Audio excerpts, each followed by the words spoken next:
Welcome, and thank you all for joining us for this episode of the Crexi Podcast, an insider's look at all things commercial real estate. In this show, we cover a broad range of topics that cater to CRE newcomers and industry leaders alike. I'm your host, Jessica LaRusso, Regional Director of Sales, and today we are thrilled to sit down with Tanya Ragan, owner and president of Wildcat Management. A little bit about our guest. Tanya Ragan is president and owner of Wildcat Management, a women-owned and operated company based in downtown Dallas, Texas, that specializes in real estate investment and development. Their mission is to ignite economic turnaround and foster community growth through mission-driven projects and strategic public-private sector partnerships. The team at Wildcat Management is continually making headlines with our cutting-edge work in historic rehabilitation and has a booming business in real estate investing, oil and gas, and venture capital. At the helm of Wildcat Management, Tanya Ragan sits as an accomplished entrepreneur, but also an advocate and leader of the movement to redevelop downtown Dallas. As a female business owner and self-made entrepreneur, she is breaking barriers for women in commercial real estate, construction, and venture capital. Tanya's remarkable achievements have not gone unnoticed. She was recently honored with a Woman Leading Real Estate Award by BizNow and consistently ranks as a top commercial real estate developer in the Dallas Business Journal's prestigious annual book of lists.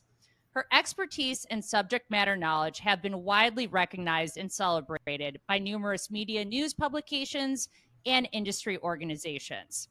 These accolades highlight Tanya's exceptional leadership, innovative approach, and remarkable contributions to the real estate industry. Tanya's commitment to excellence and innovation fuels Wildcat Management's relentless pursuit of success. Tanya, welcome to the podcast. Hello. Thank you for having me. Oh, absolutely. We are so excited to have you today. And I know we just covered a lot about your background, but I'd love to learn a little bit more about your career path and some lessons that you learned along the way. So how about we kick things off? Tell us where you're from and really how you got your start in commercial real estate. Okay. Well, I am originally from Minnesota, a small town in southeastern Minnesota. And I like to say that I got to Texas as fast as I could. Texas is the land of opportunity, right? So I went to school at the University of Wisconsin. And while I was there, I had these big aspirations, wanted to climb the corporate ladder, live in a big city, and I had a strong interest in fashion. So when I graduated from school, I went to work in retail and work in fashion. And ultimately, that led me to New York City, the capital of everything fashion. And I worked in fashion for over a decade. And at a certain point, I felt like I wanted to do something different.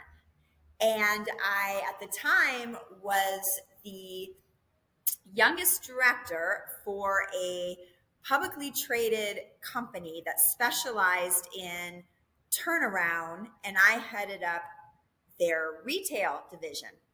And I was traveling like a maniac, working like a maniac, loved what I did, but thought, I'm putting in all these hours and doing all of these wonderful things to build a business for somebody else. Maybe I should do this on my own. So I'm living in New York thinking, okay, where can I go? What can I do that I can survive, right? Where can I go? What can I do that's going to allow me the time to get up to speed, afford an office, hire some staff? Am I going to be able to make this work? And ultimately, I learned of an opportunity in Texas.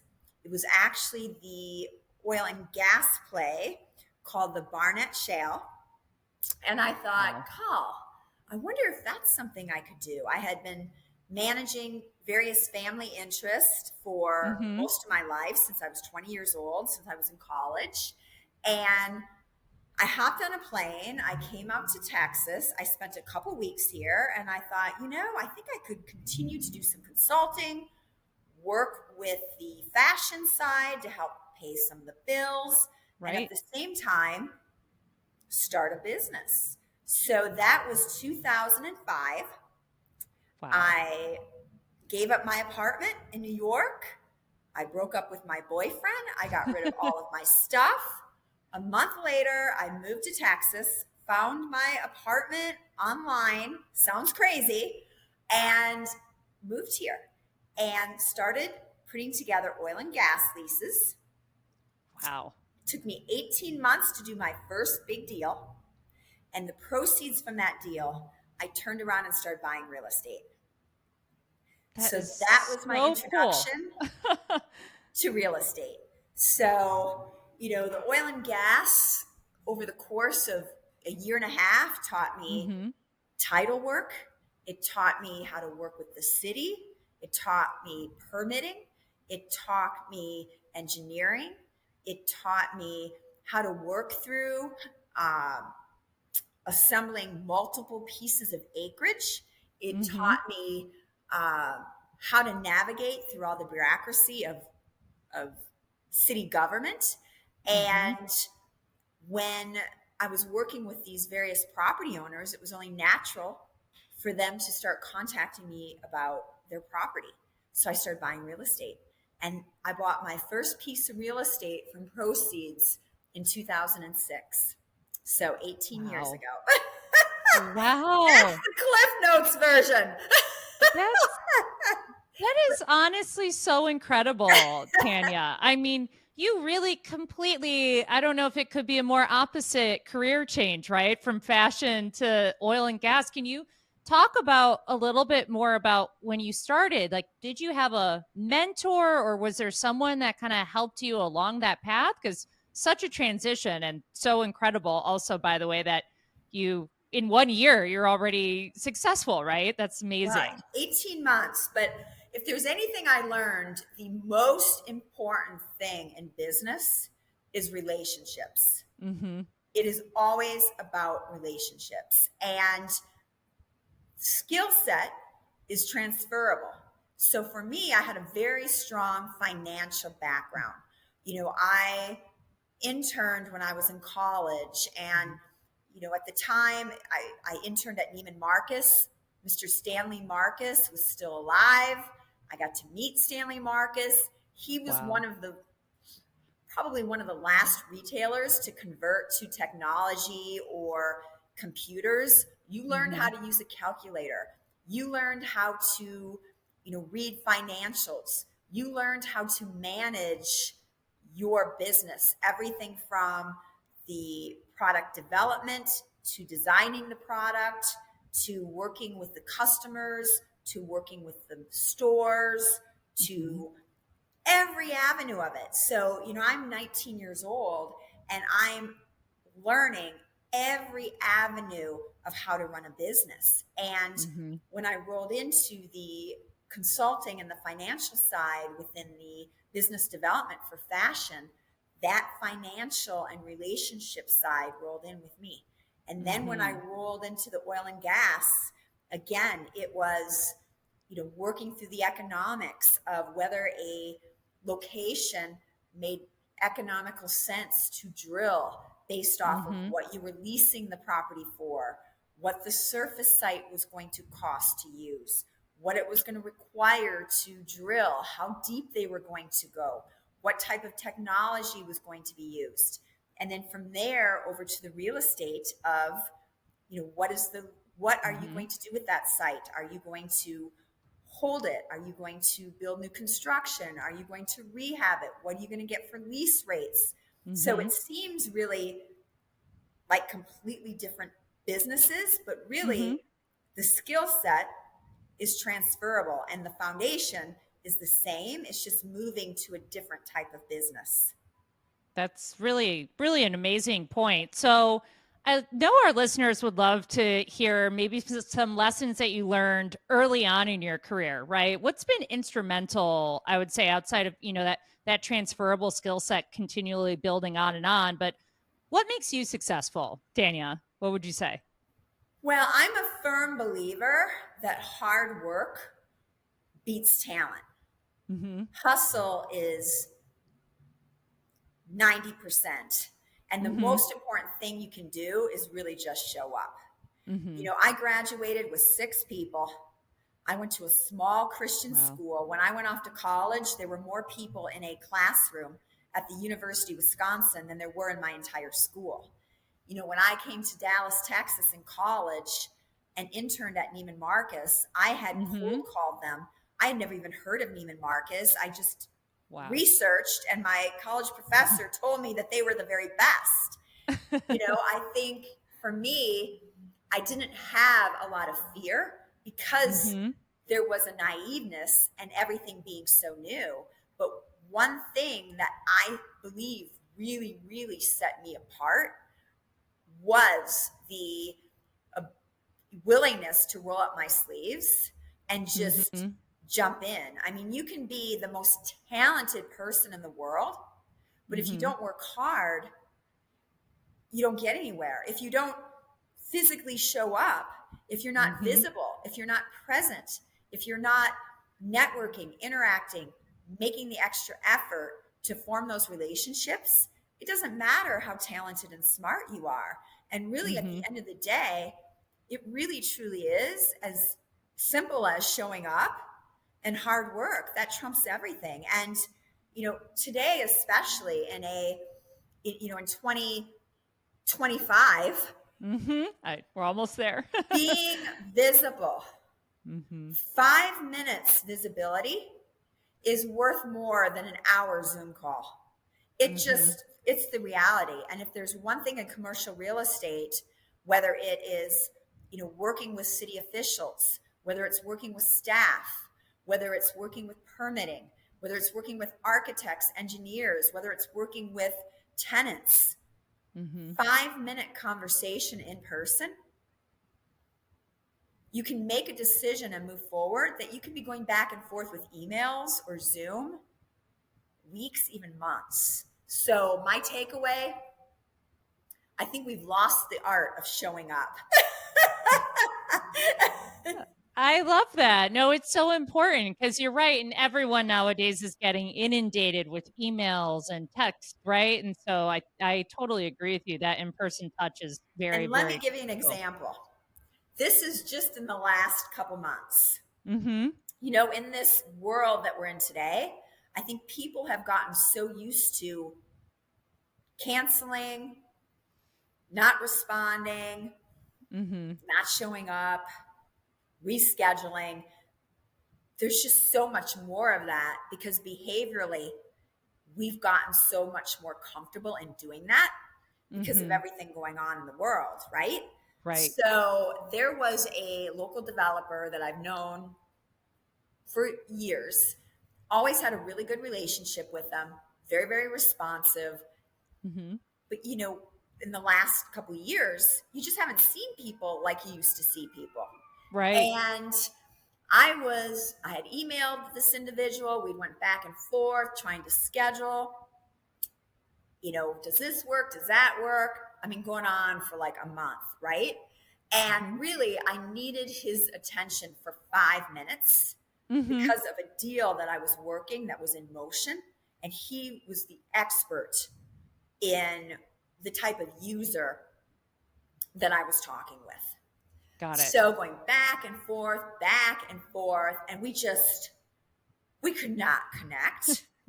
And I went online and I looked to see where this might sound a little stalkerish, but this is what I mean by showing up, right? I didn't get here just by being sitting in a corner and being baby, silent, right? So I look up and I say, oh, he's going to be at this function. He's going to be at this. So I said, Monica, I want to attend this. She sets it up. He's speaking. I see him on the stage. We acknowledge each other. It's done. I see him go out a side door. I'm thinking, he's going to the elevator. He's going to get out of here. Me and my 3-inch heels, I race out that door, chase him down, get to the elevator. We have a 5-minute conversation. Boom. the deal's back on. That's incredible. I love that story. Is an example of being visible, showing up Mm-hmm. in person. And just like that, we're rocking and rolling. What was off that morning, the afternoon, things are back on course. That's such wonderful advice. So, is that something that you had to learn over time, or is that just something that you think is kind of innate to you? Are there any things that you really had to develop or hone in terms of qualities over your career? I would say that is how I have always been. Mm-hmm. In fact, I would say that I was more that way when I was younger, mm-hmm. and I lost some of that as I got more established in my career. And going through the pandemic, mm-hmm. and the working remote and keeping my businesses afloat, keeping Sure. my employees, keeping my office, I didn't lose a single tenant. Going Wow. through that experience brought that back out in me. It's almost like a survival. Mm-hmm. So early on in my career, at a young age, I rolled up my sleeves and I jumped in. Mm-hmm. And I think as I became more successful, I lost some of that. But I've had to learn mm-hmm. that again. That's great advice. So for those newer to the industry, keep that tenacity and make sure you're getting in front of people as much as you can. I love that. Especially young people, mm-hmm. because there is so much opportunity. In commercial real estate, in my opinion, there is a big gap, especially mm-hmm. for women, where you have women that are very experienced, established, very lengthy careers. And then mm-hmm. you have women that are just starting out in their careers, but there's a gap. Going through the 2020, 21, 22, we sort of lost this mm-hmm. middle management for women. So you mm-hmm. have these two different extremes. And what that means is, younger commercial real estate folks that are, less than 5 years in their career, mm-hmm. there is going to be so much opportunity because of that middle gap. But they've got to learn some of those behaviors because they came online mm-hmm. at a time when things were so remote orientated, mm-hmm. that those that really learn to put themselves out there, to show up and to do the one-on-ones are just they're going to kill it. I love that. Yeah, they'll rise to the top, right? That's a really great point that you made. So, Tanya, I would love to know, what are some of the habits or practices that you do day to day? Are there certain things that I'm getting this in every single day, no matter what? Walk us through some of your habits. Well, I will say I don't really have a true day in the life, mm-hmm. because anyone who knows real estate, commercial real estate, especially as a owner, I can mm-hmm. go to bed at 9. Well, first of all, I don't go to bed at 9 p.m., more like midnight. I can go to bed at midnight and think I've got the whole day, the next day programmed out and scheduled out. And then when I get up the next morning, it's like everything changes. It's what I love about this business, mm-hmm. but also what I hate about this business. It's a love-hate thing. So, excuse me. So every day is truly different. mm-hmm. And I tend to have two speeds. I either go 110 miles per hour or I completely crash. So I would say a few things that are really, really important for me personally is mm-hmm. number one, working out. Exercise for me is not only about physically taking good care of myself, but it also really keeps me on my A game mentally. mm-hmm. If I'm struggling with making a decision, if there's some things that I'm processing, trying to figure out, if I can mm-hmm. get out for a run, I love to run. If I can get out for a run or a really good workout, it just seems to free up my headspace to make a decision. I Mm-hmm. also have a fun versus fuel food mentality. So what that means is I take my lunch to work Mm-hmm. every day. I pack a lunch. And on the weekend, on a Sunday, I'll meal prep, whether that's ordering it and picking it up, whether it's making it myself. It's almost therapeutic. And Mm-hmm. I make all of my meals for the week. It's one less decision that I don't have to make. Whether I have time to eat at noon or whether I have time to eat at 4, I know that it's there and it's ready for me. I'm able to eat healthy. I mix Mm-hmm. my protein with my fat, with my carb to make sure that I'm high performance. And I save my fun for either the weekend, for brunch, for going out to dinner with friends. And I find that taking that decision making away from what am I going to eat, I'm in a Mm-hmm. hurry, really helps me stay focused throughout the day to stay on task. So, exercise, food, and then probably the third one would be rest. On Sunday, I try to check out. I'm big on reading the newspaper. I get several newspapers still delivered to my house. I'm I one of love those that. people because I like to read every inch of the Wall Street Journal, the New York Times, the Dallas Morning News, the Business Journal, Mm-hmm. cover to back page. And, that's sort of my time just to kind of take a breather. I love that. I love how you frame that. You're really taking care of your mind and your body and really kind of habit stacking, right? Thank you for sharing that. I You have always love to, to hear. Mm-hmm. especially when you're in a high stress environment. Anything you can do, at least for myself, Mm-hmm. to make one less decision, Right. Makes sense. Yeah. You have so many other decisions to make, right? focus on uh, what's important for the mhm. job during the day. I love that. How are you? You've been in the industry for a long time. You're, incredibly successful. How do you continue to grow and develop professionally? What are some things that you do? Well, it's highs and lows. Mm-hmm. This business is highs and lows, week to week, day to day. And we're in a time that is in the 20 years, almost 20 years that I've been doing this, Mm-hmm. is the most volatile that I've ever experienced. I mean, I've been through 2008, especially with Mm-hmm. the oil and gas crash when I was in the oil and gas business, Mm-hmm. 2012 with what happened in the market during that period, especially with the housing market.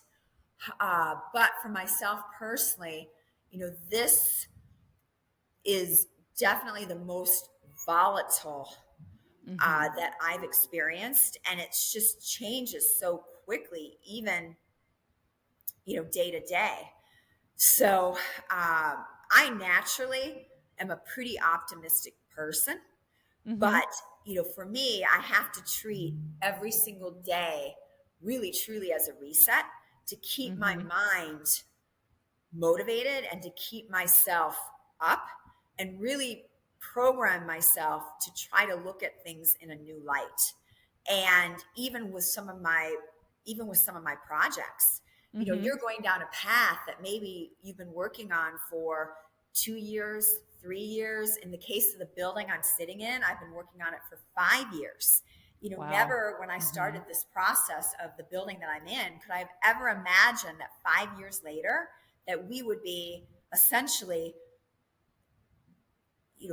looking at a completely different use, Mm-hmm. completely redesigning, completely back to the economics of penciling everything out and looking at, what the best use was. So, for me, really forcing myself that I've got to reprogram and look at Mm-hmm. everything fresh and everything new. And that means, whatever the day looked like, whatever things looked like a week ago or 2 weeks ago, that I really forced myself Mm-hmm. to regroup and check in and take everything off the table and say, look, if I was looking at this fresh, Mm-hmm. how would I evaluate this? And how would I proceed forward with this use or this project? And really, I've been doing that, for the last 12 months with everything. And even with myself personally, you ask, how do I stay motivated? I am a highly motivated individual, but it's hard not to feel it, because when deals move slow, Sure, you start to lose that excitement. And I am a highly creative person. I like to be inspired. I get inspired off of, art, architecture, fashion, things that are going on around me. And when I feel stale or like I've been involved in something too long, I start to lose that creative inspiration, which then gets passed on to my team and gets passed on to the people around me, because I'm the one that's got to be excited, right? Right.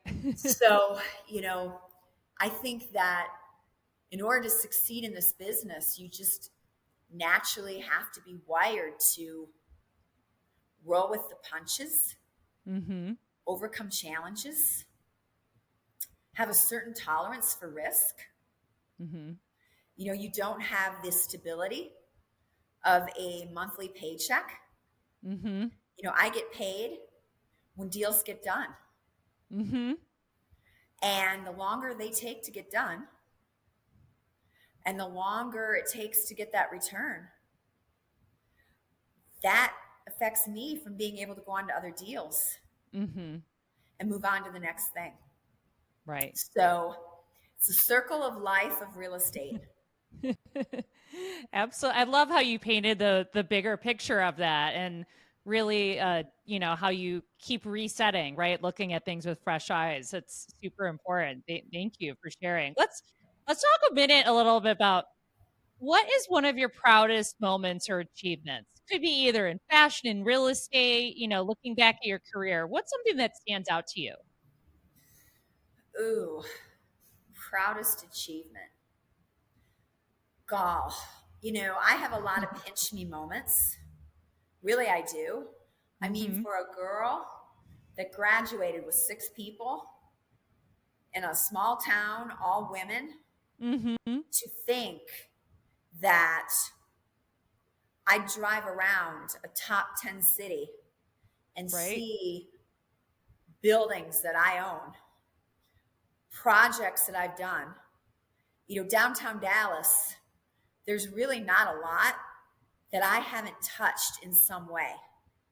And that's a lot of pinch me moments. In fact, I think sometimes I even take it for granted, because it's so wired into who I am that, you just sort of step back and think, wow, I mean, is that really something that I've been involved in? Who ever could have imagined? I am the only woman that owns real estate and develops real estate and invests in their own properties in downtown Dallas. The only woman. It's incredible. I mean, I am a small fish in a big ocean with a lot of freaking sharks. And I might be a little minnow, but I'm still swimming and I'm still alive. They haven't eaten me yet. So, the fact even of getting through the pandemic, prior to the pandemic, there were other local developers and small guys like myself, and I'm kind of the last woman standing. You've got a lot of institutional, you've got a lot of corporate, you've got a lot of money, international, you've got a lot. Number one, DFW is the number one hospitality, one of the largest growing, real estate markets for commercial real estate in the entire country. And I'm still standing. I'm still here. And, think, wow, walking down the street, I'm on Elm Street, one of the busiest street in downtown Dallas. I look outside my window, I see Dealey Plaza, where JFK was shot with all this incredible history. I see the new $3 billion convention center being built across the street from me. And here I am in this building that I redeveloped. First woman to own it in 120 years. This little gal from Minnesota.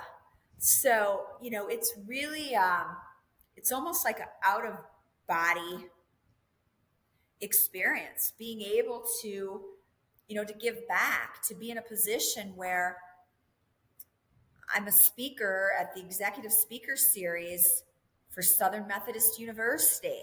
I'm involved, with my alma mater, University of Wisconsin Stout, University of North Texas, being able to work with young people. I'm someone that I went to community college for a year out of high school because the school I went to was so unconventional, so non-traditional, that colleges didn't know how to evaluate me. So I had to go to a traditional setting to get a system where they could evaluate me before I went to the University of Wisconsin. So wow, those are very surreal moments that I think it's really important to check in with yourself, not to lose sight of where you came from and what you overcame to get there. I love that. And it's historic, right? You're a part of the history of all these buildings and the development of downtown Dallas, which is so incredible. And even to see the evolution, right? I mean, in 2015, I was involved in a very public project where we relocated a building brick by brick that was the oldest commercial building in downtown Dallas. And it won all these awards. It was a real estate deal of the year. And that was 2015. And then you flash forward, maybe even 2014. Time is all. No, I guess it was 2014, wasn't it? I'm looking over to somebody in my office. Yeah. 2014. And then you flash forward, 2023. And the Purse building also receiving, very, very similar awards, and thinking, wow, 10 years. How much things have changed, but yet they're the same, Absolutely. Well, I would love to get more kind of into the nuts and bolts of what we're getting into, right? Trends on the developer and the investment side. Given your unique perspective, let's kind of start broad strokes, right? What's your 30,000 foot overview of the CRE market today? You mentioned a lot of volatility. I'd love to dive more into it. Yeah, I'm really interested to see how things shake up going into 2025. This year has kind of felt like a whack-a-mole. Now we're just entering, we're in downtown Dallas, folks. So, there's a lot happening outside of our windows. Going into the new year, I am incredibly, incredibly optimistic, as I always am. I've even seen things shake up some in the last couple weeks since the election. That there's been conversations that felt like they were on pause. And as we move into the end of the year and going into 2025, where typically that's a very, very quiet time. It is more active than it has been. Now, certainly that could be Texas, right? There's an incredible amount of money being pumped into Texas. We're pro-economic development. We've got incredible population growth. The financial groups all want to be here. We've got JP Morgan, we've got Goldman Sachs, we've got all the financial institutions that are moving their offices here and wanting to be here. A lot of the real estate groups, we've got number one hospitality. I'm just looking over because all of a sudden there's a lot of people walking in. I love it. They want to see what you're up to. I'm like an animal at the zoo. We got all these windows facing busy Elm Street, and they're like, oh my gosh, Tanya's there. We need to go in and talk with her. I love that. Live from Crexi. Live from Crexi. Hey, this is the big city, folks. There it is. Foot this traffic. Is the urban market. It's called Foot boots on the ground. Boots on the ground. But look, I mean, real estate is secular. However, there's no better place to make money. And it is a fantastic opportunity for entrepreneurs. You just have to really be prepared for the long game. You have to Absolutely. be prepared for the long game. I'd love to get your take on a few things that are happening right now, economically, right? We're seeing maybe some interest rate cuts, maybe rising construction costs. Like, what do you think can happen trend-wise here coming up? Well, we're not currently there to make deals work. I've got a couple that I put on the shelf, I pull off, I put on the shelf, I pull off. I've recently pulled them off again. We're a heck of a lot closer. I mean, we're close. We need interest rates have dropped. We can make it work on the interest rates, but with the rising treasury, we need that to stabilize and come down really, truly. Construction costs, we need those to come down some. We're close, but we're not there yet. And, fortunately for Texas, we are a growing city, state that we can make that work more than most. But nationally, we need to correct some. We're not there yet. That makes sense. February, March, when this goes live and we're having that conversation, it could look a lot different. I believe we're going to get there by next summer, June, July next year, 6 months, definitely going into 2026. I believe we'll be there. But what is real estate, right? It's the long game.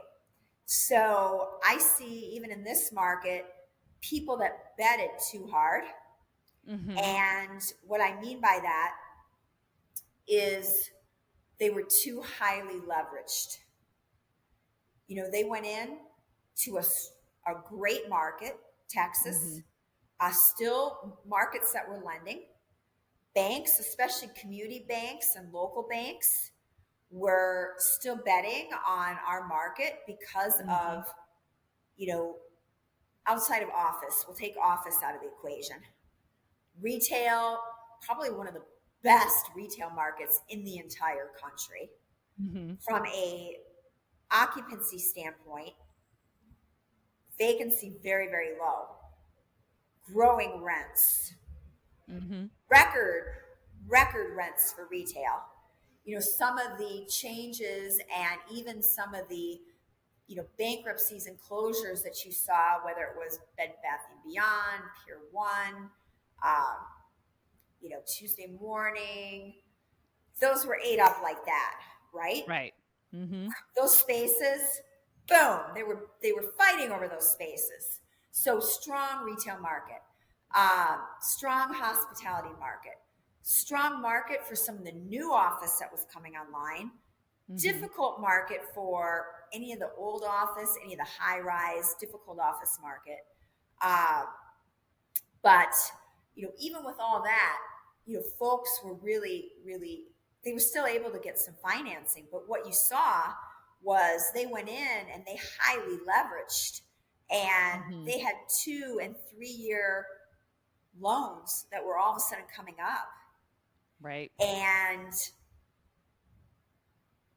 they couldn't get it done. So just in the last even 60 and 90 days, you saw that move. Either, the banks went back and liquidated, or, those groups that were involved in that had to exit because they didn't bet on the long game, or they didn't minimize their risk, that when everything came up, they were real estate rich and cash poor. Right. To be able to do what was necessary to make it across the finish line. It's a very smart take, and I'm curious, what about some of the projects you're working on? I'd love to know a little bit more about that. And also, you mentioned a lot regarding capital, right? How are you thinking about raising capital in today's market? Well, I feel mixed. Mm-hmm. A few ways that I gauge really is just being out in the market, whether that is attending things like, various real estate conferences, listening to podcasts like you all with Crexi and getting all the experts on there. And there's been a lot of, uncertainty even in the last few weeks because we just came out of the election. Right. So even myself personally, I'm really interested going into the new year of how things shake out. For myself personally, I'm stable, but I'm, a small fish and able to really conserve. And I'm naturally conservative. Also, I hate to put it on as being a woman, but myself, I recognize that I'm under the microscope more than most. So I feel like I'm naturally conditioned to be extra, even though I have a high risk tolerance, I'm extra conservative in having plan A, plan B, plan C, conserving cash, and not putting projects out there until I'm ready fully to pull the trigger, just because I don't want to risk, heavily promoting and not delivering. I can't take that personally because of how I feel that I'm put under the microscope. But sure, it's still difficult to raise capital. And it's going to be interesting going into next year because I've got some things on my radar that I'm going to be hitting the ground running end of January, beginning of February, to see what I can get to stick. Exciting. And I'm going to find out. Right now I'm kind of in a holding pattern. Okay. As I get through the year, I don't need it at this moment. I'm not there quite yet. But as we get everything ramped up, especially with our capital stack, even with the building I'm in, we're looking at a $40 million project for this. I've got another project on the other side of town that's closer to $100 million. So, we're going to find out next June what that's going to look like in raising the capital. And that capital is going to look different ways, right? You're going to have some private. You're going to have some through tax credits. You're going to have some through, through some housing credits. You're going to have it through going through the city, whether it's through TIF or through an opportunity zone. We're going to find out how things shake up, in this new political right climate. It's exciting. And that's not even just happening nationally, right? Yeah. That's even happening locally. Where I live, we have new leadership. We're up for elections next year with city government. We have a new city manager that will be hired within the next 6 months. So beyond just a national makeup of political environment, we also have the local. Mm-hmm. So it's going to be interesting. Very busy and exciting times here coming up in the winter and early spring. Yes, I'm here for it. We're that. about to find out. I love that. How about stamina? It's having the Yeah. stamina, right? And being able to adapt and adjust. Mm-hmm. Market always sets the rate. Market always sets. So it doesn't matter what great idea I think I have or what we talked about even 2 years ago. You got to listen to the market. Very, very wise advice. Absolutely. Is there anything coming down from the technology side, like any innovations that you're excited about? Obviously, AI is now kind of everywhere. What's your take on that? Well, I've attended a lot of conferences and a lot of panels talking about AI. We certainly use that some in our office, especially more on the marketing and the CRM and, just as a way to operationally manage some of those areas easier. But, really, I still believe it's going to boil down to relationships, and you can't take away from the person. And, as wonderful as all of these things are, and even in a frightening way, and I do believe you need to adapt to the technology, it's still, in this business, is not going to take away from having a good relationship and, sitting across from the negotiation table and striking out a deal. Now, it may help you to understand the market better. It may help you to, geographic wise, narrow down a lot sooner from targeting. It may allow you to, to be a lot smarter in, how you market your properties. But at the end of the day, it's still not going to take away sitting across from somebody to iron out a deal. I love that. What would be kind of your last advice, someone starting out completely new in commercial real estate? What would that advice be that you would give, or even to your younger self thinking about just starting out today?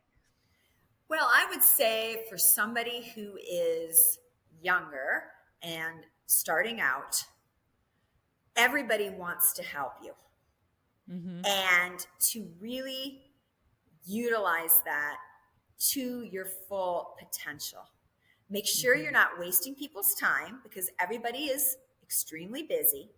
Right. But to really get out there and ask for the help. Now with social media, whether it's LinkedIn, whether it's Twitter, I'm a big Twitter user. To really utilize both LinkedIn and Twitter, get on there, join, engage, DM. If there's somebody, I just met with somebody a couple weeks ago that reached out to my office that was a young woman who had recently gotten involved in real estate in the last 2 years. She had followed me, joined my YouTube page. She had seen me speak at a couple panels locally in the DFW market. And she reached out and said, hey, can I come down 20 minutes? I'll come to you. I'll bring you coffee. We ended up popping across the street to a coffee shop across the street from my office, and was able to make that connection, and we've stayed in touch. And I told her the same thing. Look, when you're young, when you're just starting out, everybody truly wants, in my experience, to help you. Utilize that. Show up at things. Go to events. DM. Contact. The further along you get in your career, and the more successful you get in your career, things get very competitive. All of a sudden, you sometimes are going after the same deals. Things just organically change. You get busier.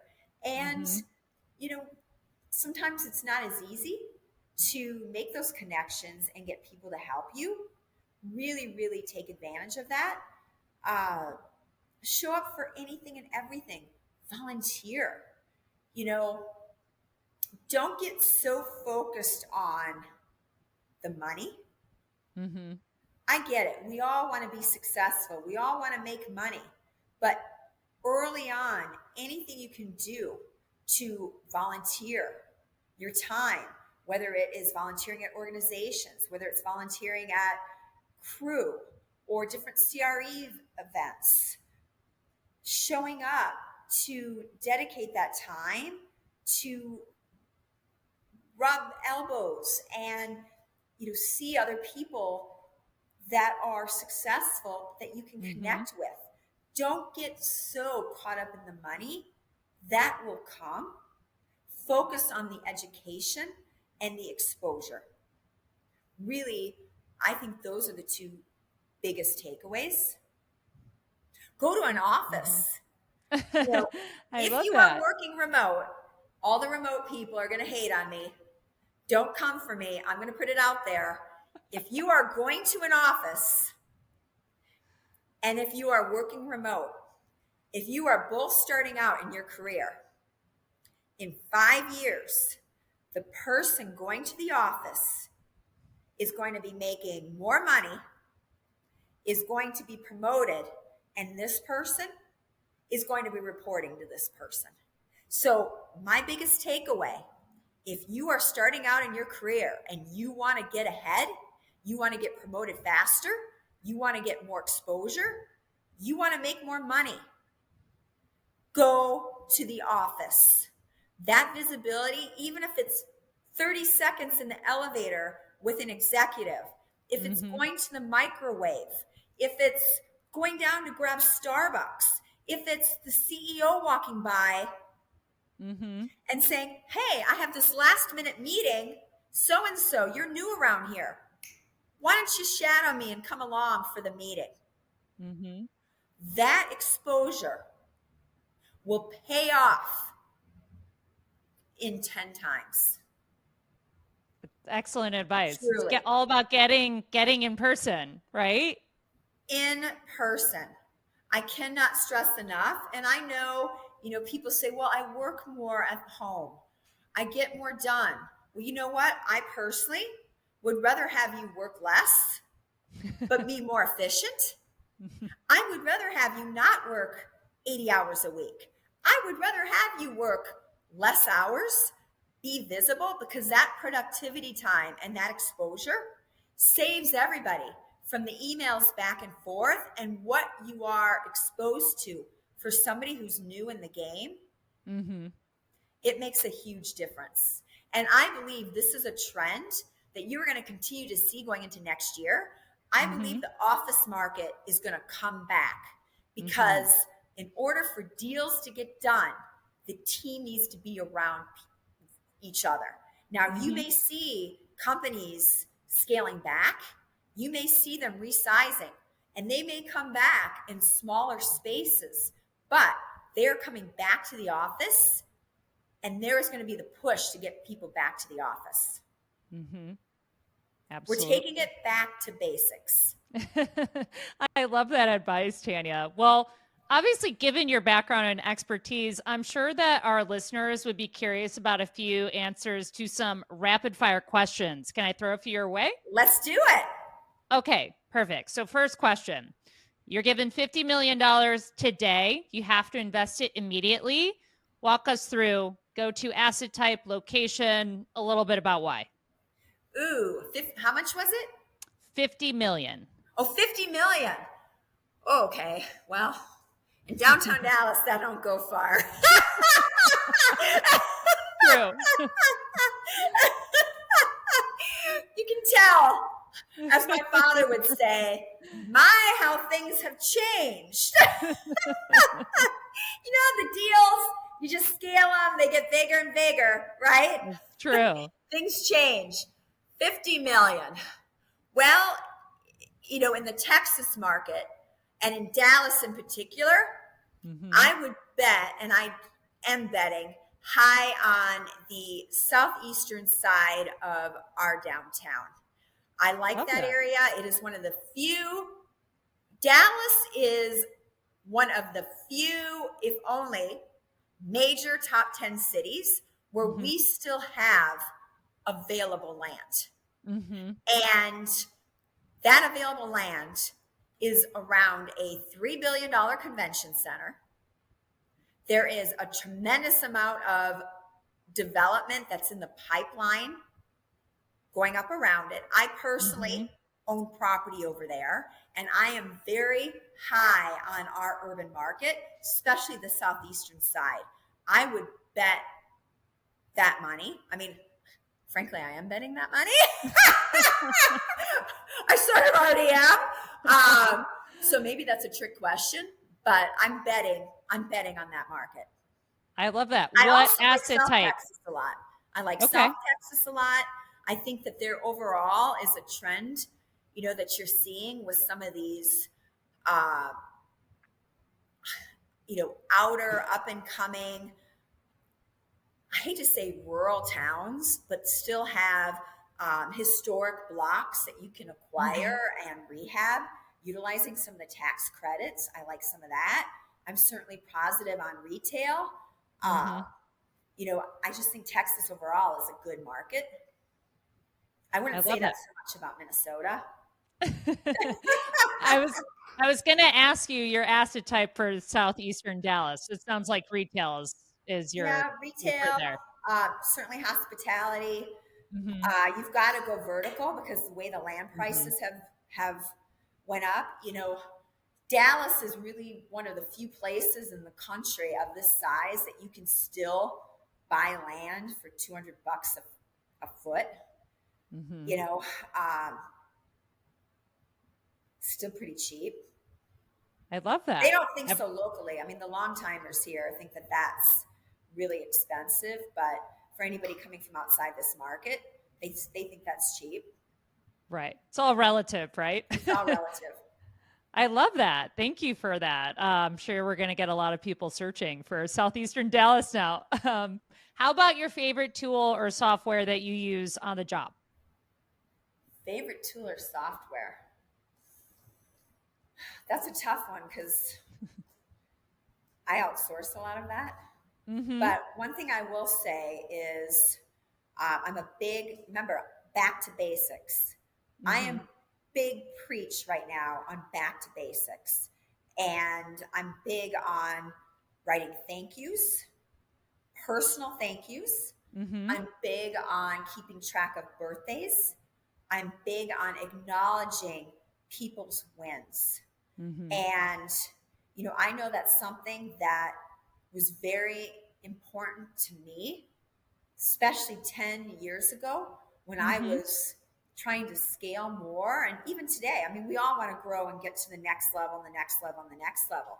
But, knowing that you have silent cheerleaders and maybe people you didn't even know were watching or seeing your success and seeing you thrive.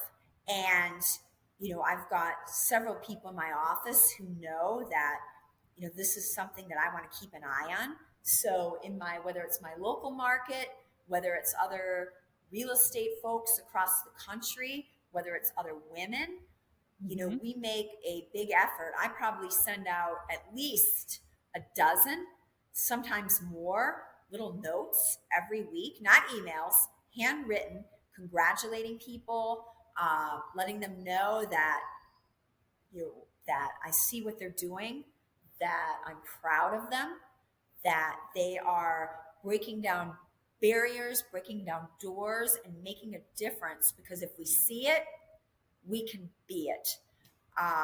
That's really, really important.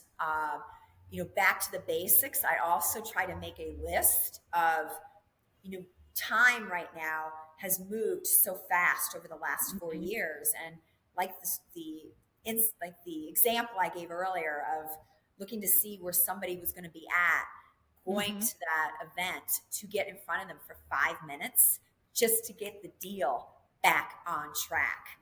Similarly, every Sunday or Monday, I make a list, and that list is maybe a dozen people who I have not spoken to in a long time. And whether it is a phone call, a quick message, hey, you don't have to call me back, because that's the big thing, right? People are like, oh, do I got to call them back? Because nobody likes to talk on the phone anymore. Hey, this is Tanya. You came across my mind. I read this. I saw this. You came up in my Rolodex. I'm thinking about you. I appreciate everything you're doing, and I think you're doing a fantastic job. Thank you. No need to call me back. I just want to let you know I'm your cheerleader and I'm in your corner. I love that. And I think everybody needs to hear that, right? Even more so when we're in this remote capacity.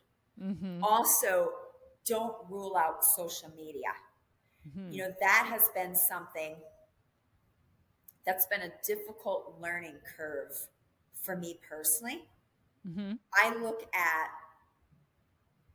10, 12 years ago, some of my first projects in downtown Dallas. And I looked at some of my peers and I thought, oh, what is it that they're doing that I'm not doing? I mean, I moved a freaking building brick by brick. I mean, come on, Right. What is it that I'm not doing to get exposure for my company, for my work, for the difference I'm making in my city? I mean, I've served on boards, I've served on commissions, I lobbied and advocated for an area of town that is now the largest residential district in all of downtown Dallas. I moved a building. Wow. Like, what is it that I'm not doing? And I had this aha moment that people aren't as into you as you're into you. People aren't as into me, us, Wildcat, my team, as we're into us. You can't expect other people to know what you're doing if you're not telling people. And I had this aha moment where, as much as I wanted to fight myself, putting my face on social media, putting my face on my brand, my northerner accent, my quirky personality, my funny way of talking, my fashion sense, the way I look, a woman in this space surrounded by all these Navy suit men. It wasn't until I started putting myself out there, embracing what made me different, that really started to connect and get recognition for, frankly, things I was already doing. But with that comes a responsibility and the need to get thicker skin. So people aren't going to know about you if you're not talking about you or your business or your projects or your brand. But you have to be prepared that by doing that comes a lot of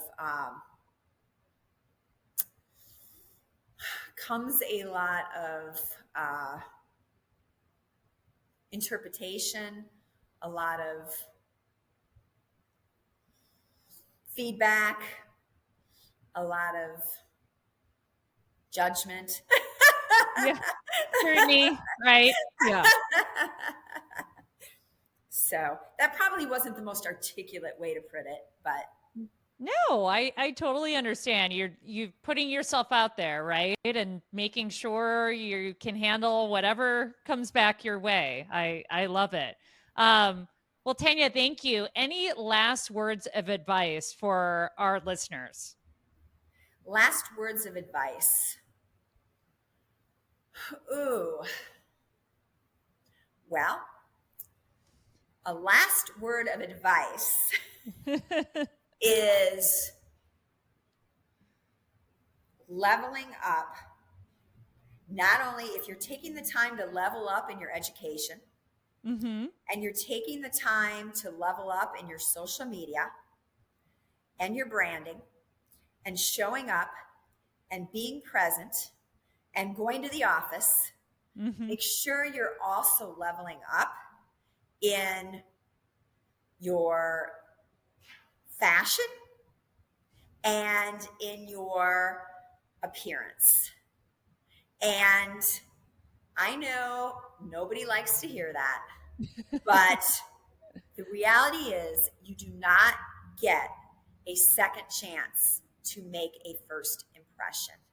And this is even a personal position that I have taken that, I look at 2020. I felt like I had put in my time. I was going through my edgy era. And for people that don't know me, I consider my projects, my real estate, things I'm involved in, my downtown, my environment, they're my muse. And I tend to adapt and adjust my personal style according to what I'm promoting, to what I'm building, and where I'm at in that cycle. And in 2020, it was my urban era. And I had felt like I had done my time. I had been involved in a lot of projects in the urban core. It was my jeans, black, sort of urban era. And something I recognized in 2022 was as people were coming back to the office and you hadn't seen people in a while and people looked different and there were a lot of new people, that people have a very short memory. And you could have been rocking and rolling for a decade or longer, but coming into 2022, people don't remember. They just flat out don't remember. They don't remember 6 months ago, let alone 3 years ago. And the environment changed. The people changed. You had a high turnover of people in the commercial real estate. You had a lot of new faces because they saw an opportunity to enter that market. You had a lot of middle management who had completely left the industry. And in generally, it was like you took a basket and just threw it up in the air and there were all new faces.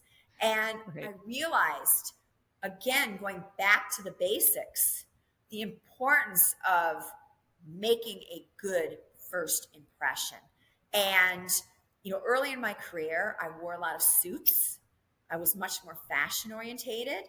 I put more effort into, I hate to say it, but being and looking professional. And I had a full circle moment that I realized that when I was going face to face, and now I was dealing with folks that were coming from Asia, coming from the East and West Coast. Even in my environment in Texas, where maybe previously I had dealt with a lot of local clientele, local customers, and local demographic, that my user base and my consumer had completely changed. And in order for me to operate at that level, I had to up my game. And what that meant was pulling out the suits, taking the additional time to dress for success and dress for the narrative that I want to portray. And look, I wear designer clothes. I'm in a position that I can do that, but I wasn't always in that position. And I'm a firm believer that whether it comes from the Gap, whether it comes from secondhand, whether it comes from Banana Republic, whether it comes from the Goodwill, everything is tailoring. Everything. And when I was just starting out and I would buy stuff secondhand or buy stuff at the Gap, sometimes it would cost me as much to tailor it as it would for the sale item or for the price of the item.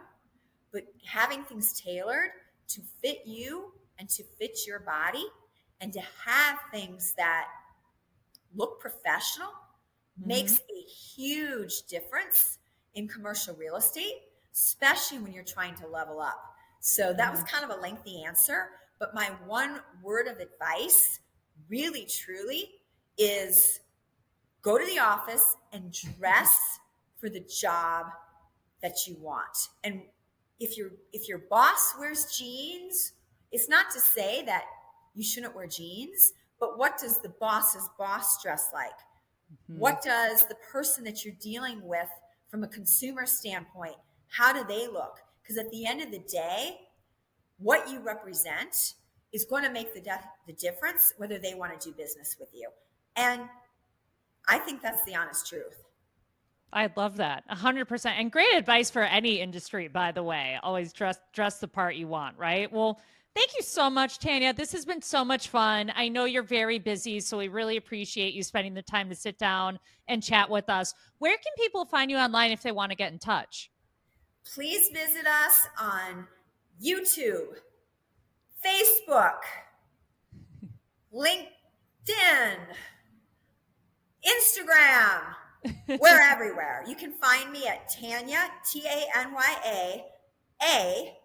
Ragan, Ragan. There's an A in between it, Tanya A. Ragan. And you can also find my company, Wildcat Management, on all of the social channels. I'm also in the Purse building. You'll see Miss Jane Jacobs.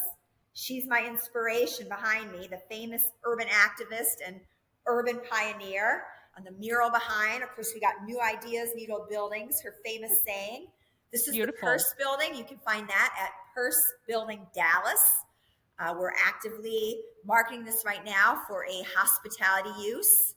So check us out on all three of those company profiles across the board.